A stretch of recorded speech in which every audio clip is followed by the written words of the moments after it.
제18장. 2일 후에 다른 천사가 하늘에서 내려오는 것을 보니 큰 권세를 가졌는데 그의 영광으로 땅이 환하여지더라. 힘찬 음성으로 외쳐 이르되, 무너졌도다, 무너졌도다.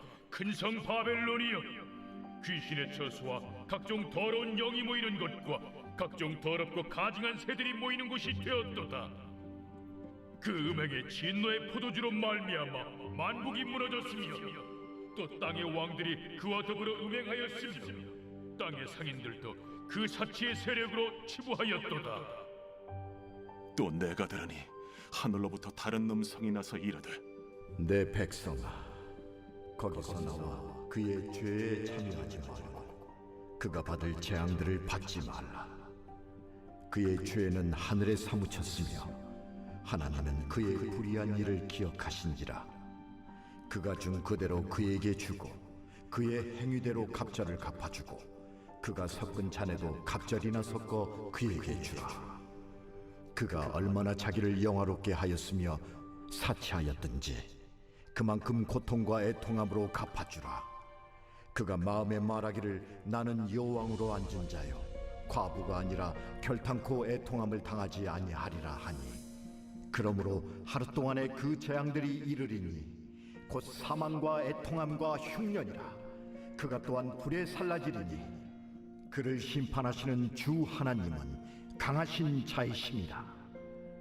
그와 함께 음행하고 사치하던 땅의 왕들이 그가 불타는 연기를 보고 위하여 울고 가슴을 치며 그의 고통을 무서워하여 멀리 서서 이르되, 화이또다, 화이또다. 큰 성, 견고한 성 바벨론이여, 한 시간에 내 심판이 이르렀다 하리로다. 땅의 상인들이 그를 위하여 울고 애통하는 것은 다시 그들의 상품을 사는 자가 없음이라. 그 상품은 금과 은과 보석과 진주와 세마포와 자주 옷감과 비단과 붉은 옷감이요, 각종 향목과 각종 상아 그릇이요, 값진 나무와 구리와 철과 대리석으로 만든 각종 그릇이요, 계피와 향료와 향과 향유와 유향과 포도주와 감람유와 고운 밀가루와 밀이요, 소와 양과 말과 수레와 종들과 사람의 영혼들이라. 바벨론아, 내 영혼이 탐하던 과일이 내게서 떠났으며 맛있는 것들과 빛난 것들이 다 없어졌으니 사람들이 결코 이것들을 다시 보지 못하리로다. 바벨론으로 말미암아 치부한 이 상품의 상인들이 그의 고통을 무서워하여 멀리 서서 울고 애통하여 이르되, 화이또다, 화이또다. 큰 성이여, 세마포 옷과 자주 옷과 붉은 옷을 입고 금과 보석과 진주로 꾸민 것인데 그러한 부가 한 시간에 망하였도다.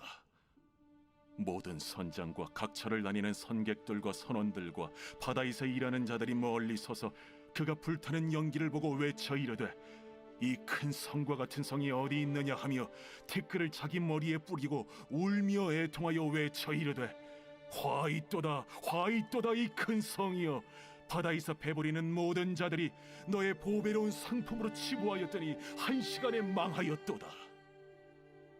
하늘과 성도들과 사도들과 선지자들아, 그로 말미암아 즐거워하라.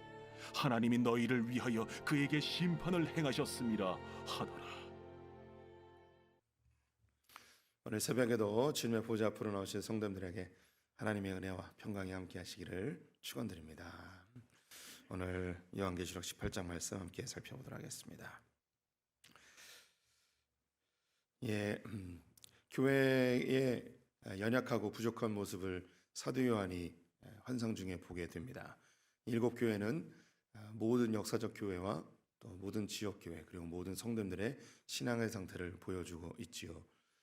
이렇게 교회의 연약한 모습에 안타까워하던 사도 요한을 하나님께서 천성으로 부르셔서 완성된 하나님의 신부된 교회를 보여주십니다.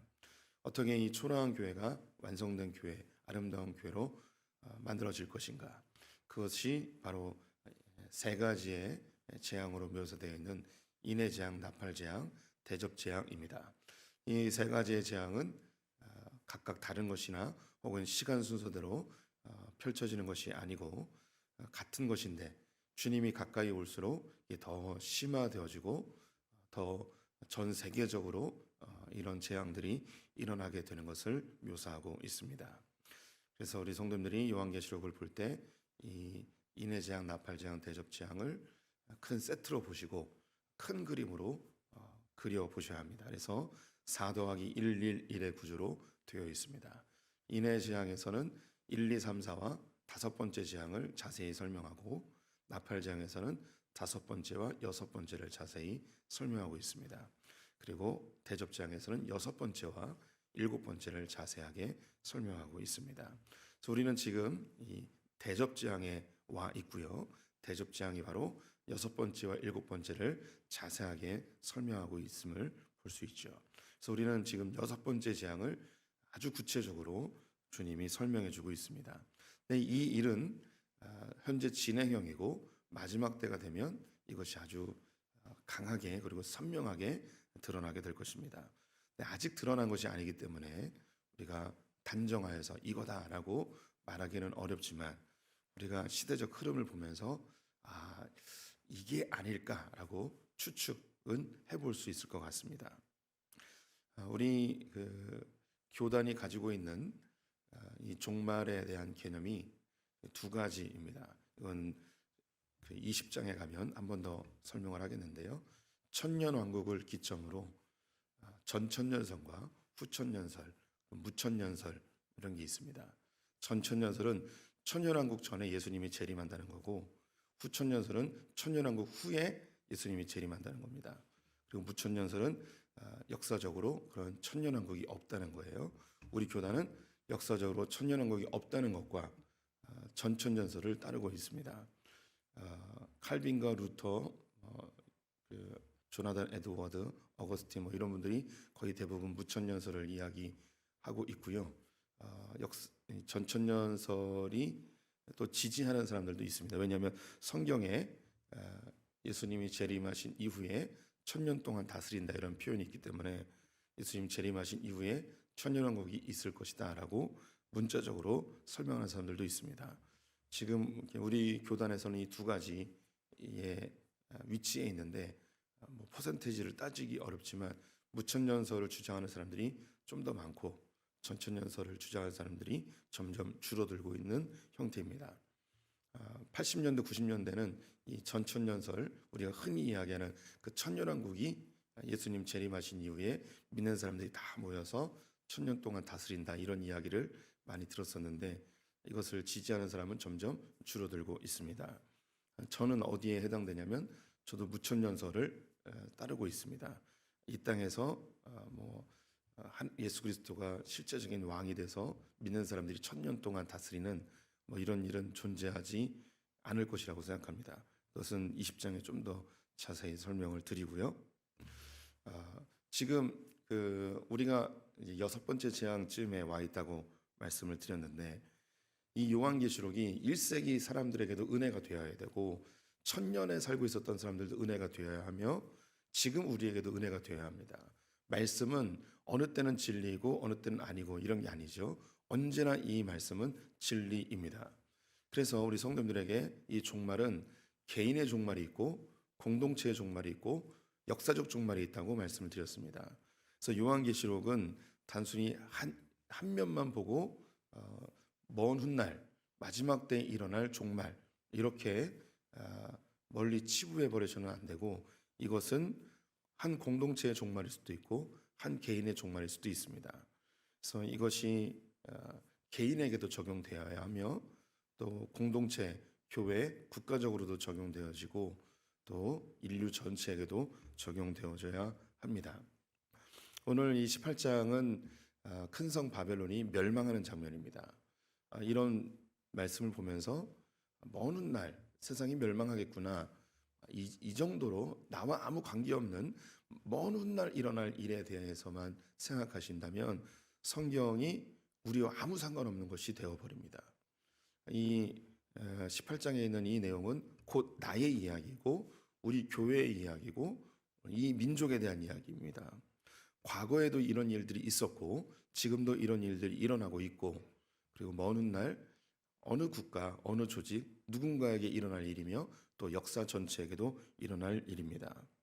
오늘 본문에는 바벨론이 멸망하게 됩니다. 이 바벨론은 어제 보았던 여자의 이름이었습니다. 짐승 위에 타서 전 세계에 있는 모든 사람들을 하나님을 대적하도록 미혹하여 유브라데 강으로 끌어모읍니다. 그리고 아마겟돈이라는 전쟁을 대비하게 하죠. 그래서 예수 그리스도와 이 음녀, 큰 성 바벨론이라고 불리기도 하고 붉은 용 사탄 마귀라고도 불리는 이것에 의하여 사람들이 다 하나님을 대적합니다. 실제로 유브라테스 강에 모여서 아마겟돈 전쟁, 제3차 세계대전 이런 일이 일어나는 의미는 아니죠. 이거는 영적인 의미입니다. 사람들을 다 미혹해서 하나님을 대적하는 그런 문화와 시대적 가치관 흐름을 만들고 있음을 우리는 볼 수 있습니다. 그래서 우리는 지금 역사적 흐름이 이 6번째 재앙에 위치해 있는 것을 직감적으로 우리는 알고 있습니다. 그래서 이 음녀, 붉은 용, 사탄 마귀가 전 세계에 있는 모든 사람들을 다 미혹하여 하나님을 대적하는 문화를 현재 만들고 있죠. 그 중심에 무엇이 있는가?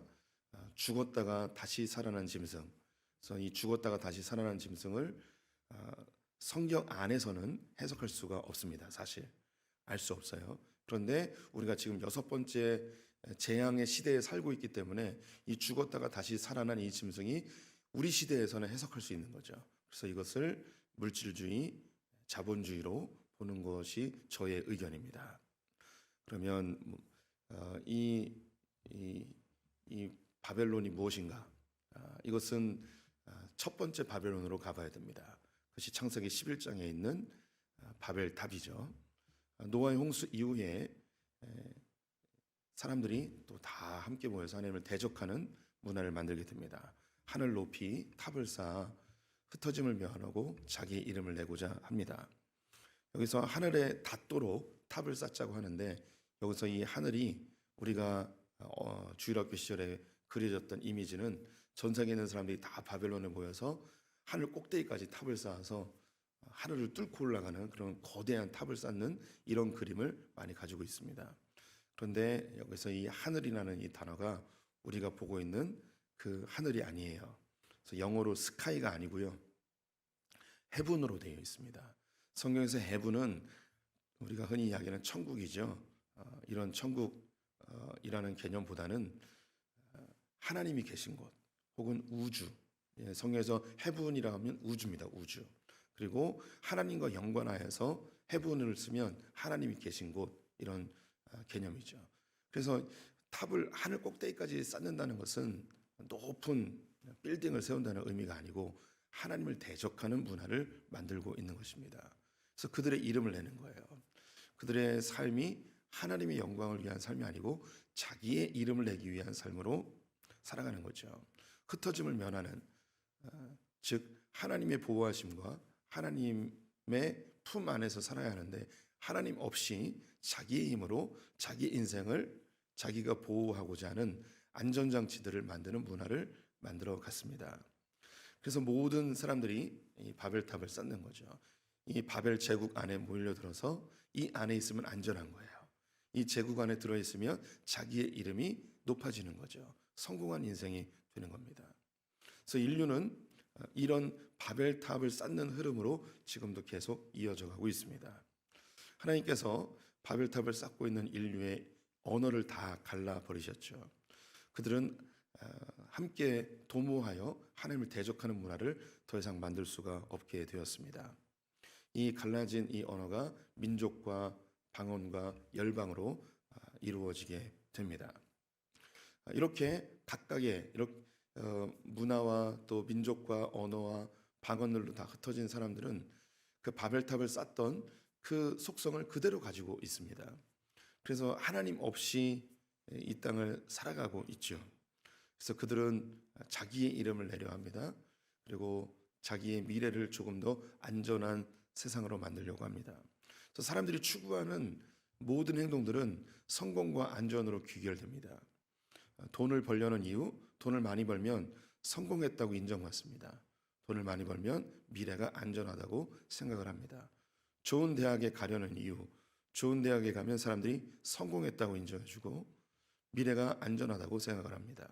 좋은 직장에 들어가는 이유, 좋은 직장에 들어가면 성공했다고 사람들이 인정해주고 미래가 안전할 것이라고 생각을 합니다. 좋은 사람과 결혼하려는 이유, 좋은 사람이라 함은 사회적으로 안정적인 사람을 이야기하죠. 그런 사람과 결혼하면 사람들이 성공했다고 칭찬하고 너 이제 앞으로 편안하게 살겠구나 라고 미래가 안정적이라고 평가를 해줍니다. 이 세상에 있는 모든 사람들이 어디로 향해 가는가? 바로 이 바벨탑을 쌓는 하나님 없이도 살아갈 수 있는 세상을 만들어가고 있습니다. 근데 이런 세상의 흐름 속에서 기독교인들도 하나님을 믿고 있지만 하나님을 이용해서 바벨탑을 쌓습니다. 하나님 돈 많이 벌게 해주세요. 하나님 좋은 학교 가게 해주세요. 하나님 좋은 직장 들어가게 해주세요. 하나님 좋은 사람과 결혼하게 해주세요. 그래서 하나님을 이용해서 결국 우리의 이름을 내고 우리의 미래를 안전하게 살고자 하는 그런 흐름이 점점 세상은 강력해집니다. 불과 50년 전, 100년 전만 하더라도 사람들이 이렇게 살진 않았어요. 즉 다시 말해 자기의 이름을 내고 안전한 삶을 추구하며 자기의 삶의 목표가 그렇지 않았다고요. 불과 50년 전만 하더라도 남자들에게 여성들을 배제하는 건 아니고 남자들에게 꿈이 무엇입니까? 라고 물으면 제가 학교 다닐 때만 하더라도 장래 희망 쓰면 반에 있는 아이들의 한 4분의 1은 대통령을 씁니다. 4분의 1은 장군을 쓰고요. 4분의 1은 과학자를 씁니다. 왜 이렇게 애들이 이렇게 썼을까요? 그리고 물어봅니다. 왜 대통령이 되려 하느냐? 왜 과학자가 되려 하느냐? 왜 장군이 되려 하느냐? 대통령과 장군이 돼서 이 나라를 멋진 나라로 만들겠습니다. 제가 어릴 때만 하더라도 아이들의 마음속에는 나라와 민족이 있었습니다. 과학자가 왜 되려 하느냐? 과학자가 돼서 이 세상을 조금 더 멋진 세상으로 만들어 보겠습니다. 하는 이런 꿈들이 있었습니다.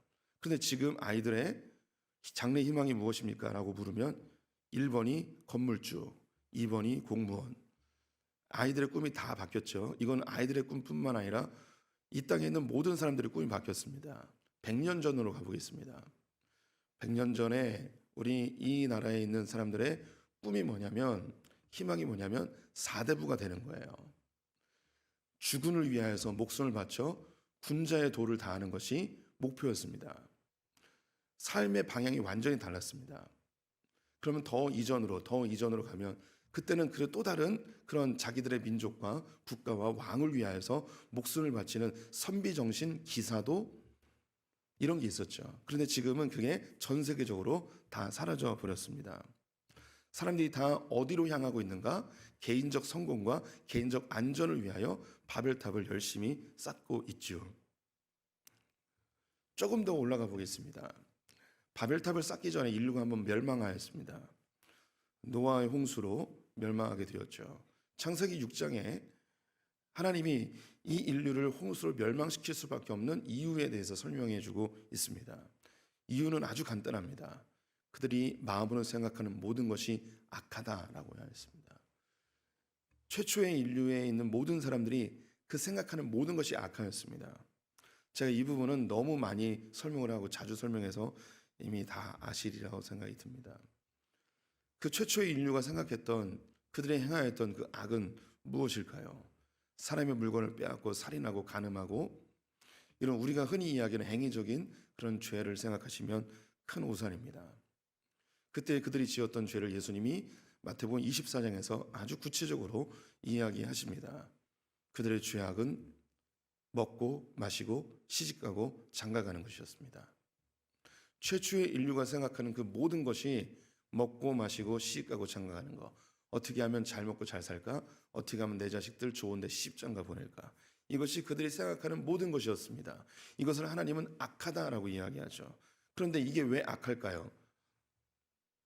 우리 성도님들이 이제 소풍교회 오래 다니셨으니까 선과 악의 기준을 구분할 수 있으시죠.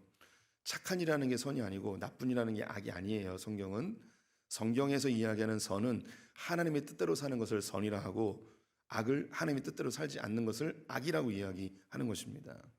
그러면 최초의 인류가 행한 그 악은 무엇인가? 하나님이 창조하신 목적대로 살지 않는 것이었어요. 하나님이 창세기 1장 28절에 우리를 만드신 목적을 선포하시죠. 생육하고 번성하고 이 땅을 다스리고 정복하라고. 즉 이 말은 하나님의 나라를 만드는 거예요. 이것을 예수님이 조금 더 쉽게 설명하셨습니다. 너희는 무엇을 먹을까 마실까를 염려하지 말고 너희는 먼저 그의 나라와 그의 의를 위하여 살라 이야기하셨습니다. 우리를 창조하신 목적은 주님의 나라와 주님의 영광을 위해 살아가도록 창조하셨는데, 그런데 우리는 자기 중심적으로 먹고 마시고 시집가고 장가가는 것에 내 모든 삶을 다 쏟아붓게 됩니다. 이것이 바벨탑으로 집약되고 마지막 때가 되면 온 인류가 이 바벨탑을 쌓는 일에 혈안이 되어 있는 것이죠. 즉 이 땅에 있는 모든 사람들이 어떻게 하면 잘 먹고 잘 살까? 어떻게 하면 시집장가 잘 보낼까? 하나님을 믿는 이유도, 돈을 버는 이유도, 좋은 직장에 가는 이유도, 이 세상에서 어떻게 하면 잘 먹고 잘 살까? 어떻게 하면 내 자식들 시집장가 잘 보낼까? 이것이 온통 사람들이 생각하는 전부가 되어버렸습니다. 이게 큰 성 바벨론입니다. 하나님을 대적하고 자기가 주인 되어지는 삶을 살도록 모든 생각이 잘 먹고 잘 사는 것에 집중되어지는 세상. 최초의 인류가 그렇게 멸망하였고 바벨탑을 쌓을 때 하나님께서 그것을 흩으셨고 그 인류가 멸망하지 않고 그대로 존속되어 있어 마지막 때가 되면 큰 성 바벨론으로 다 모여 하나님을 대적하며 하나님 없는 세상을 만들려고 하지요. 18장 2절과 3절을 제가 읽어보겠습니다. 힘찬 음성으로 외쳐 이르되 무너졌도다 무너졌도다. 큰 성 바벨론이여 귀신의 처소와 각종 더러운 영이 모이는 곳과 각종 더럽고 가증한 새들이 모이는 곳이 되어도다. 그 음행의 진노의 포도주로 말미암아 만국이 무너졌으며 또 땅의 왕들이 그와 더불어 음행하였으며 땅의 상인들도 그 사치의 세력으로 치부하였도다. 이 바벨론으로 온갖 더러운 영들이 다 모여듭니다. 각종 더럽고 가증한 새들이 다 몰려듭니다. 성경에서 새는 시체를 쪼아먹는 상징물입니다. 그래서 모든 죽음과 모든 더러운 것과 모든 악한 것들이 이 바벨론으로 다 몰려듭니다. 이 세상에 있는 모든 세력들이, 모든 문화와 가치관들이 다 이 바벨론으로 지배하게 되어지는 것이죠. 그래서 이 땅에 있는 모든 것들이 다 먹고 마시는 것에 지배하게 됩니다. 순수한 것은 다 사라졌습니다. 미술을 하는 이유, 돈을 벌기 위해서입니다. 음악을 하는 이유, 돈을 벌기 위해서입니다. 글을 쓰는 이유, 돈을 벌기 위해서죠. 이 세상에 있는 모든 것들이 순수함의 목적은 사라지고 다 이것이 돈으로 귀결되어 져 버렸습니다.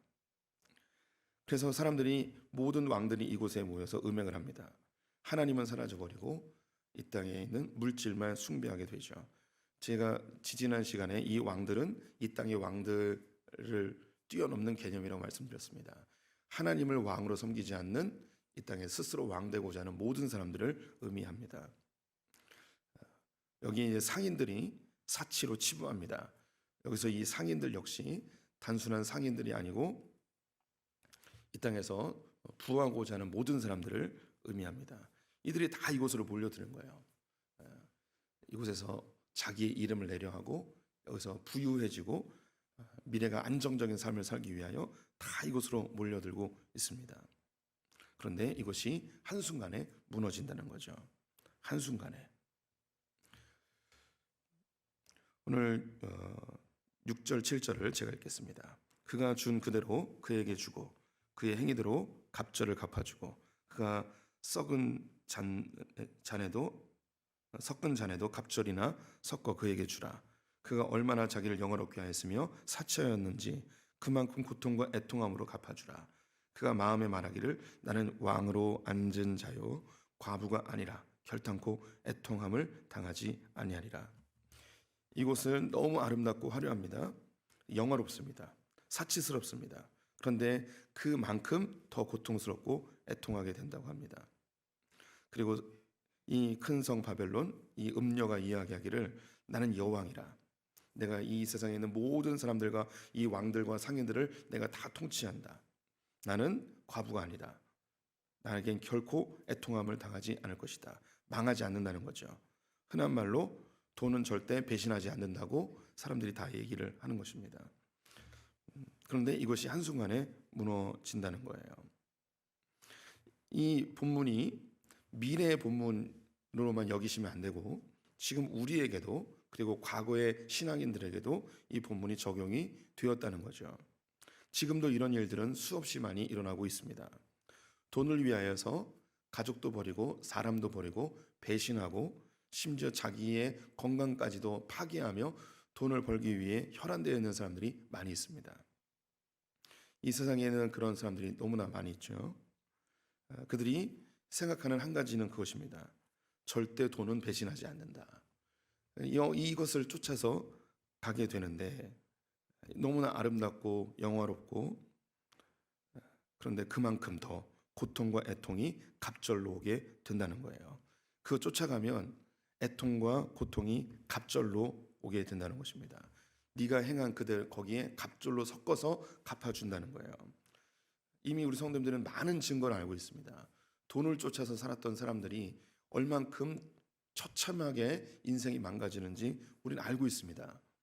이 세상에 정말 부유해지는 사람은 소수에 불과하고 그것을 쫓다가 인생이 한순간에 나락으로 전락한 사람들이 얼마나 많은지 우리 성도님들 잘 알고 있습니다.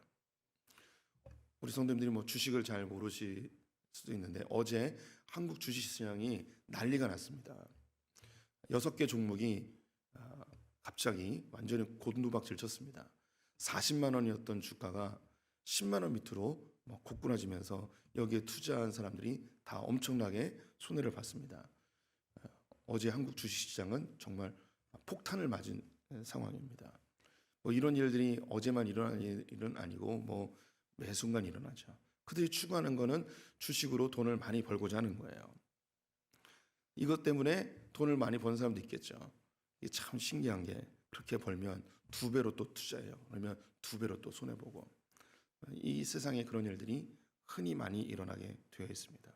근데 이것이 오늘날에만 일어나는 거 아니고 역사적으로도 이런 일이 일어나게 된다는 거예요. 8절 9절 그러므로 하루 동안에 그 재앙들이 이르리니 곧 사망과 애통함과 흉년이라 그가 또한 불에 살라지리니 그를 심판하시는 주 하나님은 강하신 자이심이라. 그와 함께 음행하고 사치하던 땅의 왕들이 그가 불타는 연기를 보고 위하여 울고 가슴을 치며 하루 동안에 이 성이 멸망한답니다. 이 하루가 실제의 하루일 수도 있습니다. 왜 하루라고 표현하냐면 신바벨론 느부갓네살이 만든 신바벨론이 고레스 왕제에 의해서 망하게 되는데 이것도 제가 여러 번 설명했죠. 하루 만에 망합니다. 하룻밤 사이에 망해요. 바벨론이 고레스 왕에 의해서 하룻밤 만에 망합니다. 이건 진짜 하루예요. 저녁에 침입해서 그 다음날 바벨론이 멸망해 버립니다. 그래서 여기 하루가 중요한 거예요. 이 큰 성 바벨론 마지막에 온 인류가 하나님을 대적하는 이 큰 성 바벨론이 하루 만에 망합니다. 하루라는 숫자는 실제적 숫자라기보다는 한순간에 멸망한다는 거예요. 그래서 이 땅에 있는 모든 왕들이 애통해합니다. 그래서 큰 성아 네가 멸망하였구나. 그리고 중요한 것 상인들이 고백하는 것 11절 요것만 보겠습니다. 땅의 상인들이 그를 위하여 울고 애통하는 것은 다시 그들의 상품을 사는 자가 없습니다.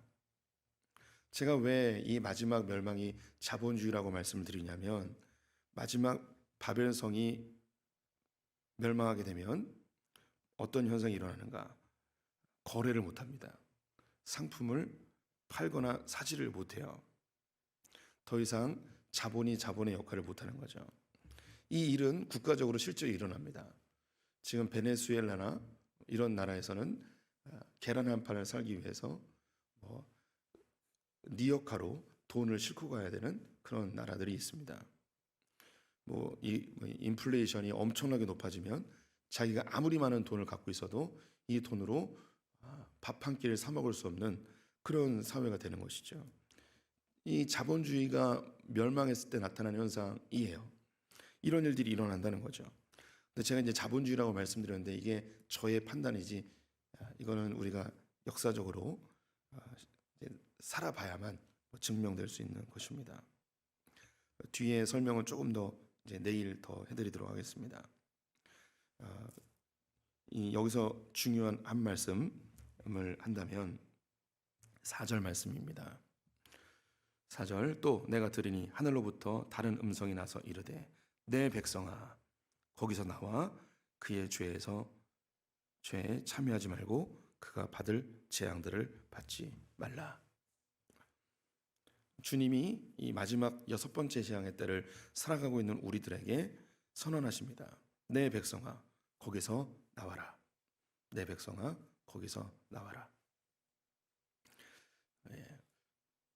조금 시간이 지났는데 요거까지만 할게요. 예. 첫 번째 바벨 탑을 쌓을 때 여기서 하나님이 한 사람을 뜯어내십니다. 그 뜯어낸 사람이 누구냐면 아브라함입니다. 자기의 이름을 내고 흩어짐을 면하는 그 문화 속에서 하나님 없이도 살고자 하는 그 문화 속에서 한 사람을 뜯어내죠. 이 사람이 아브라함, 바벨성을 쌓던 바벨탑을 쌓던 문화에서 한 사람을 뜯어내서 가나안 땅으로 인도해 가십니다. 그래서 이곳에서 보이지 않는 하나님의 도성을 만들도록 하시죠. 바벨탑을 쌓던 사람이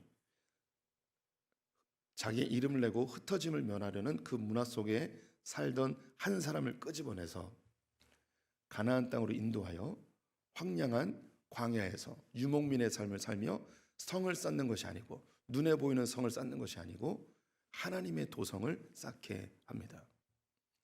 시티 오브 바벨이 아니라 시티 오브 갓을 만들도록 이 땅에서 끄집어내서 하나님의 도성을 만들게 하죠. 지금 우리가 살고 있는 이 세상이 큰 성 바벨론을 쌓는 세상입니다. 여기서 주님이 하나님의 백성들을 뜯어내서 에클레시아 뜯어내서 하나님의 나라 하나님의 도성을 만들도록 우리를 불러내셨습니다. 그곳에 참여하지 말래요. 재앙들을 받지 말라고 우리에게 권면하고 있습니다. 요한계시록이 다시 말씀드리면 먼 훗날 일어나는 일로 보시면 이것은 나와 아무 상관없는 책입니다. 하지만 이것은 진리의 말씀이기 때문에 1세기 성도들에게도 지금 나에게도 먼 훗날 그 종말을 직접 맞닥뜨린 성도들에게도 똑같은 진리여야 합니다. 그래서 우리 성도님들이 이 성경을 보면서 우리가 지금 어느 시대에 살고 있는지 분별하여 우리가 나와야 됩니다. 이 문화 속에서 빠져나와야 됩니다. 하나님이 우리를 특별히 아브라함처럼 이 세상 자기의 이름을 내고 흩어짐을 면하는 다시 말해 성공과 안전을 추구하는 이 세상에서 뜯어내서 하나님의 백성 삼아 주셨습니다. 이제 다시 돌아가면 안 됩니다. 하나님을 이용해서 내 바벨론을 쌓으면 안 되는 거예요. 하나님의 도성을 쌓아야 되는 거죠. 무엇을 먹을까 마실까를 근심하지 아니하고 오직 먼저 주의 나라와 주의 의를 구하면 이 모든 것을 너에게 더하신다는 주의 말씀을 우리가 신뢰하며 먹든지 마시든지 무엇을 하든지 주의 영광을 위해 사는 사람이 되어야 합니다. 그렇지 않으면 미혹되어져 이 바벨성이 하루아침에 멸망할 때 우리도 함께 애통하며 멸망당하게 됩니다. 나와야 됩니다. 이 시대의 문화 속에서 나와야 합니다. 진짜 나와야 돼요. 그래서 교회를 분립하는 거예요. 흩어지는 거예요. 성을 쌓지 않으려고 이름을 내지 않으려고 평범하게 하나님 나라 위해서 그렇게 살려고 몸부림쳐야 되는 거예요. 안 그러면 바벨론이 물면 멸망할 때 같이 멸망하게 되는 거예요. 우리 성도님들 부자 되지 말라는 얘기가 아닙니다. 돈 벌지 말라는 얘기가 아니에요. 공부를 해도 주의 영광을 위해서, 돈을 벌어도 주의 영광을 위해서, 집에서 설거지를 해도 주의 영광을 위해서, 목사가 목회한다고 주의 영광을 위해 하는 거 아닙니다. 자기 영광을 위하여, 자기 이름을 내기 위해서 목회하는, 그렇게 전락할 수 있는 위험성이 너무너무 많아요. 그냥 먹고 살기 위해서 목회하는 사람 될 수 있는 그런 사꾼이 될 수 있는 위험성이 너무 많아요. 그래서 나와야 돼요. 하나님 나라의 영광을 위해 사는 자로. 자식을 키우는 것도 자식이 잘 먹고 잘 살기 위해서 기도하는 게 아니고 하나님 나라와 영광을 위해 살도록 기도해야 하는 거죠. 똑같이 살지만 전혀 다르게 사는 하나님의 백성들이 되어야 할 것입니다. 기도하겠습니다. 하나님, 우리를 바벨성에서 뜯어내시어서 하나님 도성을 쌓는 하나님의 자녀들로 삼아주시니 감사합니다. 우리가 미혹되어져 하나님을 버리고 음녀와 간음하여 이 세상을 섬기는 자들 되지 않게 하여 주시옵소서. 더욱 믿음이 견고하여 마지막 때가 될 때에 하나님을 더 붙드는 자들, 주의 영광을 위해 사는 자들, 우리가 조금 손해보고 뒤처지고 초라하게 살지라도 주의 영광을 위해 사는 자들 되게 하여 주시옵소서. 우리가 몸부림치며 먹든지 마시든지 무엇을 하든지 주의 영광을 위하여 사는 자들 되게 하여 주시옵소서. 오늘 하루 주님께 의탁드리며 예수님의 이름으로 기도드렸습니다.